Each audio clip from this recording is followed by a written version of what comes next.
Bonjour chers frères et sœurs de l'Église adventiste du 7e jour.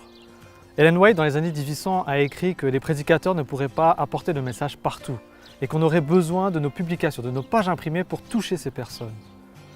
On peut se poser la question si aujourd'hui, à l'ère du numérique au XXIe siècle, l'ère où l'audiovisuel est en forte expansion, est-ce que les pages imprimées sont toujours d'actualité? Est-ce que les livres sont toujours lus? Selon une étude faite par Ipsos en 2017, il se trouve que les Français aiment lire et mieux encore, ils lisent de plus en plus. Donc nous pouvons nous poser la question si finalement les livres sont toujours d'actualité aujourd'hui. Il faut savoir qu'il y aura toujours des personnes qui seront réticentes à l'idée de distribuer des livres. Ils vont dire que c'est toujours du dépassé, que c'était pour le siècle passé. Mais dites-vous bien une chose, depuis 2007, l'Église adventiste distribue en moyenne chaque année plus de 40 millions de livres dans le monde entier. Autrement dit, plus de 40 millions de prédications, plus de 40 millions de personnes sont touchées par un message venant de notre Église. Cette année 2019, le livre missionnaire a pour thème la famille. La famille, n'oublions pas, est une institution divine. La famille, aujourd'hui, dans notre société, est détruite par les divers fléaux. Et nous avons avec nous aujourd'hui la chance d'avoir le responsable de la famille, justement au niveau de notre Église, au niveau de La Réunion, qui va nous partager un petit peu les points essentiels et nous présenter à quel point cela est pertinent, à quel point les gens de notre communauté ont besoin de recevoir ce message. Bonjour, pasteur Jenna. Bonjour. Alors le thème du livre missionnaire de l'année 2019, c'est la famille. À La Réunion, on recense qu'il y a environ un tiers des familles qui sont monoparentales. La majorité des ménages ne sont pas forcément aussi ils sont pas mariés, légalement en tout cas, ils vivent en concubinage. Est-ce que tu trouves que ce livre, donc Espoir pour les familles, est un livre qui serait pertinent à partager, à distribuer? Est-ce que ce livre pourrait aider finalement nos communautés à vivre mieux? C'est une question intéressante et je crois qu'effectivement ce livre peut aider. Nous constatons aussi en même temps que les gens n'aiment pas tellement lire aujourd'hui. Aujourd'hui, les gens aiment bien les réseaux sociaux, ils aiment bien l'image, les vidéos, parfois ils aiment juste un tweet.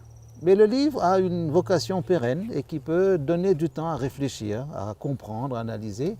Et effectivement, je crois que ce livre a sa place aujourd'hui. Son titre, c'est un espoir pour les familles d'aujourd'hui, qu'elles soient monoparentales ou non. Je crois que ce livre peut apporter des réponses ou des réponses progressives sur plusieurs thèmes pour toutes les familles. Aujourd'hui, nous avons un constat, effectivement, que la famille va mal. Et on pense que si la société va mal dans certains aspects, sous certains angles, c'est parce que les familles aussi ont été un petit peu déconstruites, déstabilisées, bouleversées. Alors peut-être il y a un vrai problème d'identité, pas seulement dans notre République, mais un peu partout. Et je crois qu'aujourd'hui, à travers ce livre, et on comprend que ce livre est d'inspiration biblique, et il y a un arrière-plan qui donne du sens à l'identité personnelle. Qui suis-je? Qu'est-ce que je fais dans ma relation à autrui? Dans quel environnement suis-je placé, où j'évolue, etc. Et dans ma relation à autrui, il y a des chapitres sur la communication, par exemple. Comment se parler? Comment parler, comment se parler? Nous n'avons pas besoin de faire Polytechnique pour savoir comment parler à l'autre, dans la douceur, le respect. Et peut-être parfois, dans la manière de se parler, on a créé des murs, des obstacles, des barrières. Et ce livre-là nous aide aussi à réfléchir sur nous-mêmes, sur l'autre, ne pas penser pour l'autre, mais penser à l'autre quand nous devons entrer en relation avec lui ou avec elle. Effectivement, tu fais ressortir ces familles ou ces couples, ces foyers qui sont construits sur presque du provisoire. Les gens ont peur de s'engager, peut-être pour des raisons financières ou autres, mais aujourd'hui on se demande est-ce que le citoyen de notre 21e siècle peut retrouver un sens de la responsabilité. Et le contexte, l'environnement familial peut aider. Je crois que c'est un contexte très structurant. Alors on parle de l'école comme un contexte structurant. On parle des groupes sociaux, on parle d'un club de foot, de l'école de musique et autres. Mais je crois que la première cellule structurante, c'est bien le foyer, la famille. Ce livre répond sous plusieurs angles et parfois de manière répétée, non pas lassante, mais répétée dans le sens sous d'autres angles, avec d'autres vocabulaires, des conseils.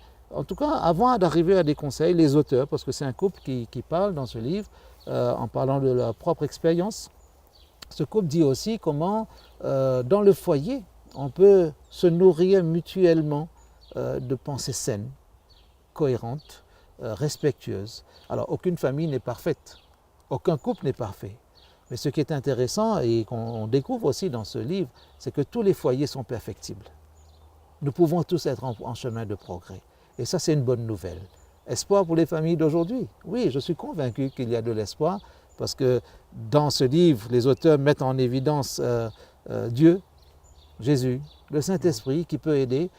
Et je crois que nous avons peut-être tout à gagner en laissant Dieu devenir le Dieu du foyer, le Dieu de la famille. Voilà comment je réponds à cette question. Moi, j'encourage ce livre, j'encourage sa lecture, sa distribution massive. Et si vous estimez que vous n'avez pas le temps de lire, demandez à quelqu'un de faire un résumé pour vous. Et ça peut aussi servir. On pourrait se poser la question, on parle de famille ici, pour ceux qui ne sont pas en famille, est-ce qu'ils trouveraient quand même quelque chose qui leur correspondrait? Oui. Les célibataires par exemple. Ah, bien sûr. Ben, tout foyer commence par un individu. Il faut être deux pour faire un foyer. Mais avant d'être avec l'autre, qui suis-je? Alors, il y a des gens qui ont des projets de foyer, des rêves de foyer.